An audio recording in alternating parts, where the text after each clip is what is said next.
साढ़े साती नाम ही काफी है डरने और डराने के लिए। नमस्कार प्रिय दर्शकों, हाजिर हूं मैं आज साढ़े साती से संबंधित बेहद अद्भुत जानकारी लेकर। प्रिय दर्शकों, साढ़े साती और साढ़े साती के 3 चरण और तीनों चरणों का अनसुना रहस्य। आज का कार्यक्रम बेहद ज्ञानवर्धक, आनंददायी और आपको लगेगा कि साढ़े साती से डरना नहीं वरन साढ़े साती से भी लाभ उठाया जा सकता है। पहला चरण मानसिक, तो दूसरा चरण आर्थिक और तीसरा चरण आध्यात्मिक।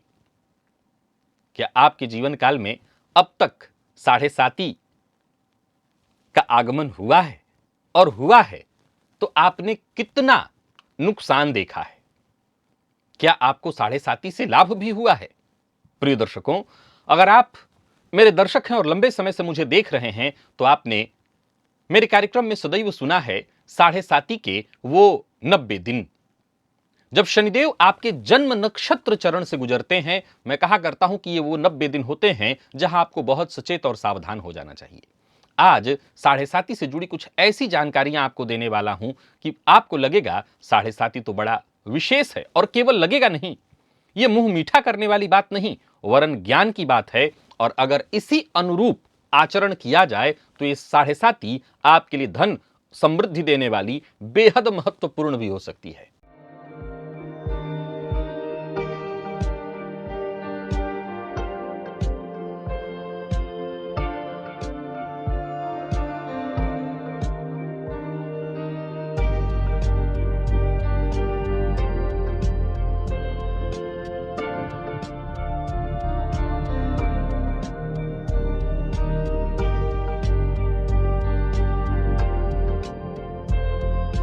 प्रिय दर्शकों, साढ़े साती का पहला चरण यह मानसिक चरण है, जहां चंद्र राशि से अगर देखा जाए तो शनिदेव 12वें में होते हैं। सामान्य चर्चा में जब हम इस पर बात करते हैं तो यह मानसिक अस्थिरता, तनाव, अनिश्चितता, चिंता को देने वाला कहा गया है और ऐसा देखने में भी आता है। केवल कहा नहीं गया वरन यह महसूस भी होता है। परंतु इसमें कुछ गुप्त अवसर आपको मिलते हैं।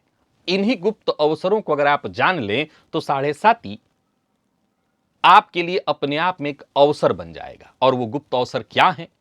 प्रिय दर्शकों, जब जन्म कुंडली से शनिदेव 12वें भाव में गोचर करते हैं, साढ़े साती का ये प्रथम चरण होता है, तो ये समय होता है बौद्धिक निवेश का। हम असल में परेशान हो जाते हैं क्योंकि अपने जीवन के में बौद्धिक निवेश यहां पर हम नहीं करते। यह समय होता है नई शिक्षा का, नए स्किल सीखने का, टेक्नोलॉजी सीखने का, विदेश से जुड़ने का या विदेश से जुड़े कार्य को करने का। अब बड़ा एक गंभीर सा सवाल उठता है कि मैं एक दुकानदार हूं और छोड़िए, मैं बहुत ज्यादा नहीं किराने का सामान बेचता हूं। अब मैं क्या सीखूं, क्या विदेश जाऊं और कौन सी नई टेक्नोलॉजी लगा लूं? मेरा तो दुकान डिस्टर्ब हो गया है, फंस गया हूं, कर्ज चढ़ गया है। सीखना हर स्तर पर संभव है। आप बड़ी कंपनी चला रहे हो या पान की दुकान, सीखना हर स्तर पर है। टेक्नोलॉजी आपके स्तर पर भी लागू हो सकती है, चीजें आपके स्तर पर भी लागू हो सकती हैं और यहां पर भी परिवर्तन किया जा सकता है। यह समय होता है जब शनिदेव आपकी राशि से 12वें में होते हैं निवेश का, और वो निवेश केवल शिक्षा पर होना चाहिए, यानी आपके सीखने पर। तो आप मुझसे कहेंगे कि फिर मैं अपनी दुकान बंद कर दूं और कहीं सीखने चला जाऊं और बच्चे फिर भूखे मरे। नहीं, ऐसा करने की कोई आवश्यकता नहीं है। पहले यह जान लीजिए कि साढ़े साती के 7.5 साल, जिसमें से पहला 2.5 साल आपके जीवन में जैसे ही शुरू होता है, आप मानसिक रूप से परेशान होने लगते हैं। आपके खर्चे बढ़ जाते हैं, अर्थ को लेकर के आप जूझने लगते हैं, और जहां कुछ दाएं बाएं कदम पड़ा तो अर्थ का अनर्थ होने लगता है। सो मैं पहले ही कह दिया कि अगर कमर कस के रखा जाए, ये विषय जो आज मैं आपको बता रहा हूं, इसलिए नहीं बता रहा कि जो भोग चुके हैं अब वो लौटा नहीं सकते हैं दिन को। याद रखिए, आज का विषय इसलिए है कि अब जिनको आने वाली है वो फिर से एक बार कमर कसें और तैयारी करें। यह समय है सीखने का। मेष राशि, आपके लिए साढ़े साती का वो पहला दौर शुरू होने जा रहा है। अगर आप निवेश, अब अगर आप विदेश से जुड़ सकने की क्षमता वाले हैं तो विदेश चले जाइए। अगर आप अपने व्यापार में कोई नई टेक्नोलॉजी, कोई नया ज्ञान लाना चाहते हैं, लाइए। और आप विद्यार्थी हैं, क्योंकि सबके ऊपर इसका प्रभाव है, तो यह समय है कुछ नया सीखने का। यह समय आपके लिए अत्यधिक लाभप्रद होगा, परंतु यह समय नहीं है किस चीज के लिए? किसी भी तरह के जोखिम भरे कार्य को करने के लिए, जोखिम भरे निवेश को करने के लिए। भावुकता में आकर के गलत निर्णय से बचना बेहद आवश्यक है। अब आइए मैं बता दूं कि हर राशि के लिए कैसे कार्य करता है 12वें का शनि। उदाहरण से समझिए। सबसे पहले बात वृषभ, कन्या और मकर अर्थात भूमि तत्वीय राशि की चर्चा कर लेते हैं। स्थिर राशि की चर्चा अगर हम करें, भूमि तत्वीय राशि की यदि हम चर्चा करें, तो आपको इस दौरान स्थिर निवेश, अगर कुछ निवेश करना है ताकि आप फंस न जाएं, परेशान न हो, तो पहले से तैयारी करके रखिए कि निवेश करना है तो प्रॉपर्टी में, शिक्षा में। पहले ही कहा हूं, शिक्षा ये समय है सीखने का। शिक्षा और लॉन्ग टर्म जो स्किल हैं जिससे आगे आपको फायदा मिले, ये आपके लिए बेहद लाभकारी होंगे, इसमें निवेश करिए। पर शेयर मार्केट या जहां शीघ्र पैसा आने वाला हो, ऐसी ट्रेंडिंग इत्यादि में, ट्रेंड में कहीं पैसा इन्वेस्ट मत करिए। मेष, सिंह, धनु अग्नि तत्वीय राशि, मानसिक दबाव रहेगा, लेकिन आपके लिए समय होता है विदेश से जुड़े कार्यों को करने के लिए। शिक्षा का व्यापार, अब सब कोई शिक्षा का व्यापार नहीं कर सकता, मैं जानता हूं।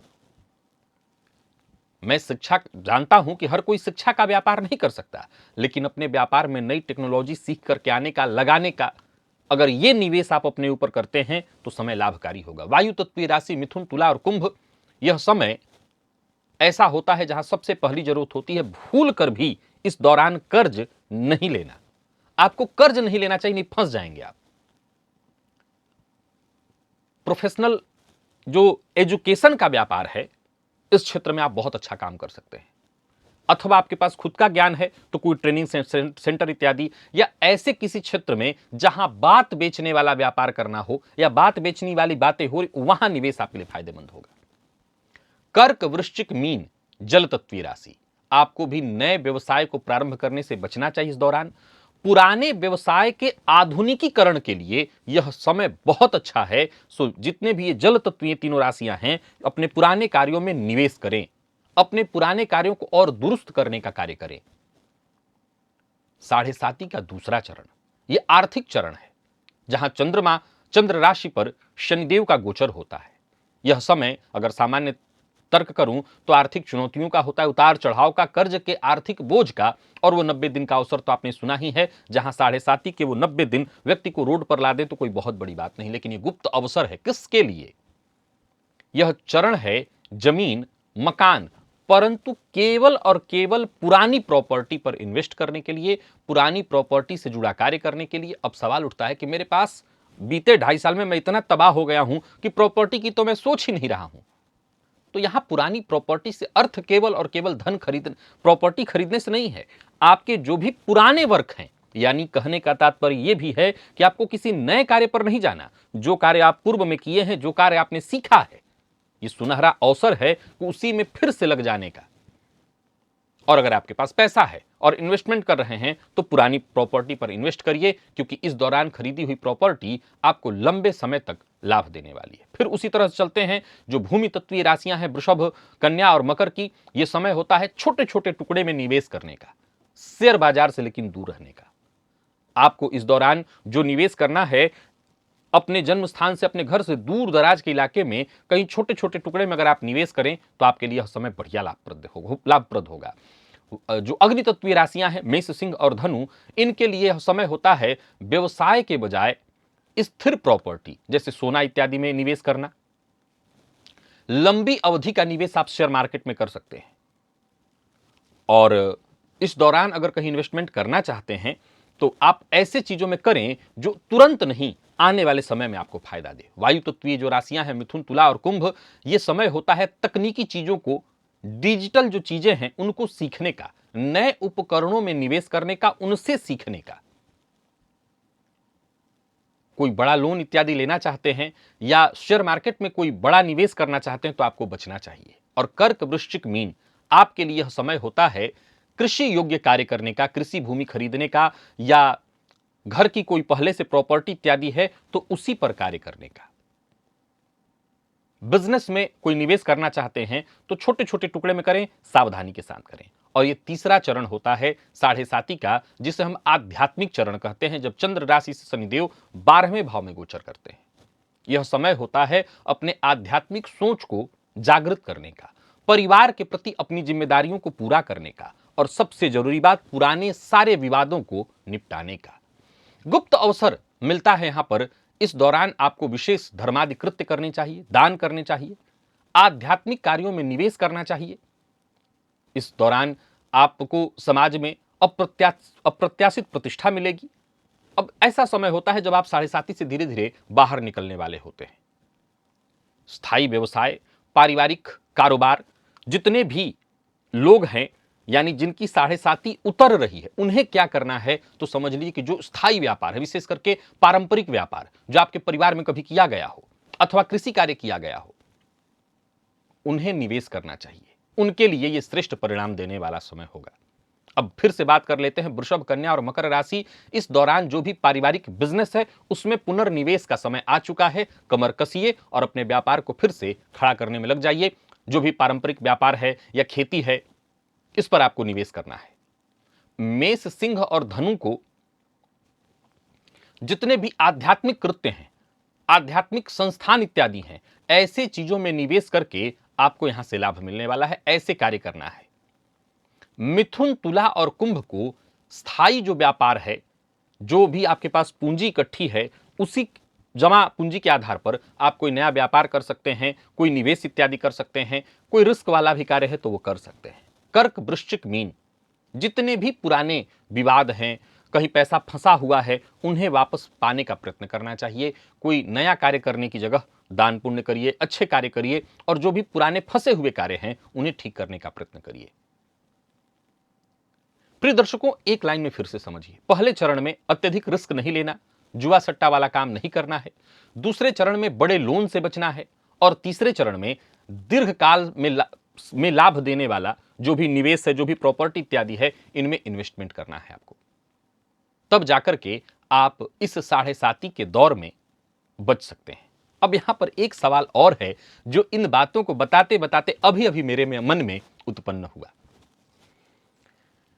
एक बात आपको बताता हूं, इसे बहुत ध्यान से सुनिए और समझ लीजिए। निस्संदेह साढ़े साती का ये जो दौर होता है, एक विचारणीय तथ्य है कि एक दुकानदार जो दुकान खोला और खोल के सो गया खा पी करके, देखिए उसके ऊपर असर तो होगा, लेकिन ऐसा असर नहीं होने वाला। आप गौर करिए तो मैंने जो सिद्धांत बताया उसमें बहुत से लोग कहेंगे कि मेरे पास तो बचा ही नहीं निवेश करने का। देखिए, पहले तो जो बचा ही नहीं उनके लिए तो कोई बात ही नहीं है। ये तैयारी पहले वालों की है। ये साढ़े साती की जो मैंने चर्चा की है उनके लिए है, जो पहले से आपको तैयार रहना है कि किस चरण में मुझे क्या करना है। एक नंबर 2, हमेशा याद रखिए, जब तूफान आता है तो घास को, दूर्वा को, दूब को कोई विशेष नुकसान नहीं होता, नुकसान पेड़ को होता है। समझ गए मेरी बात को? जो जितने बड़े लेवल पर होता है, तूफान से नुकसान उससे उतने बड़े लेवल पर होता है। अब अगर आप बहुत छोटा सा कार्य कर रहे हैं तो जाहिर सी बात है आपके लिए विषय विचारणीय हो जाएगा कि मैं जमीन में निवेश करूं कि सोना में निवेश करूं कि पहले भोजन करूं। नहीं, अगर आप बात भोजन तक सीमित है तो यह विषय आपके लिए फिर नहीं है। यह विषय फिर आपके लिए नहीं है, यह आपके लिए है ही नहीं। यह विषय उनके लिए है जिनकी स्थिति इतनी है। देखिए, एक सरकारी नौकरी करने वाला व्यक्ति है जो सरकारी नौकरी कर रहा है। अब साढ़े साती आए ढैया आए, क्या बिगड़ने वाला है उसका? ज्यादा से ज्यादा मानसिक रूप से परेशान होगा, उच्चाधिकारियों से थोड़ा सा टॉर्चर सहना पड़ जाएगा। अरे सैलरी तो उसको मिलेगी ही मिलेगी। कोई गलती ना करे तो न तो उसकी नौकरी उसको निकाला जाएगा, न सस्पेंड किया जाएगा। गलती ना करे तो बचा ही रहेगा और सैलरी तो उसको मिल जाएगी। देखा जाए तो इन चीजों का नुकसान और लाभ कहीं ना कहीं देखा जाए तो विशेष रूप से व्यापारी वर्ग को देखना होता है। तो ये जो चीजें मैंने आपको बताई हैं मूलतः व्यापारी वर्ग के लिए है। और मैं कह सकता हूं कि अगर थोड़ी सावधानी बरती जाए, इसी तरह से ध्यान रख करके आगे बढ़ा जाए, तो साढ़े साती आपके लिए समस्या नहीं बल्कि अवसर बनकर के उभरेगा। और आप हर चरण में और निखरेंगे और सीखेंगे। और चूंकि शनिदेव कर्म से ही तो सब कुछ देते हैं, जितना कर्म करिए उतना लाभ। तो साढ़े साती बीतते बीतते अंततोगत्वा आप बाकायदा लाभ भी हासिल कर लेंगे। तो आशा करता हूं साढ़े साथी के इन तीनों चरणों का मैनेजमेंट आप करके बैठेंगे। अब यहां से जिनके लिए आ रहा है, आने वाले समय में जिनके लिए है, यानी मेष, वृषभ और मिथुन की मैं बात करूं तो जिनको अब तो निकल रहा है, अब जब मान लिया जाए, मैं चर्चा कुंभ की करूं, अगर पहले ही आपने नुकसान कर लिया है, काफी जूझ रहे, अब तो ये आध्यात्म का समय है। अब आपको पूजा पाठ में लगना चाहिए, अब भगवान के शरण में लग जाना चाहिए। अब बात मीन की करें, अभी भी आपके लिए अवसर है। अगर आपके पास कुछ बचा है तो जिस विधि से मैंने इन्वेस्टमेंट कहा है उस विधि से करिए। मेष, तैयारी पूरी कर लें, जैसा मैंने कहा इसी विधि से आप आगे बढ़िए, फिर साढ़े साथी से आपको नुकसान नहीं होगा। आशा करता हूं साढ़े साथी के तीनों चरणों को जिस विधि से मैंने बांटा आप इसे नोट करके रखेंगे और वक्त आने पर इसका इसी तरह से इस्तेमाल करेंगे। मुझे इजाजत दीजिए, पुनः मुलाकात होगी। तब तक के लिए नमस्कार।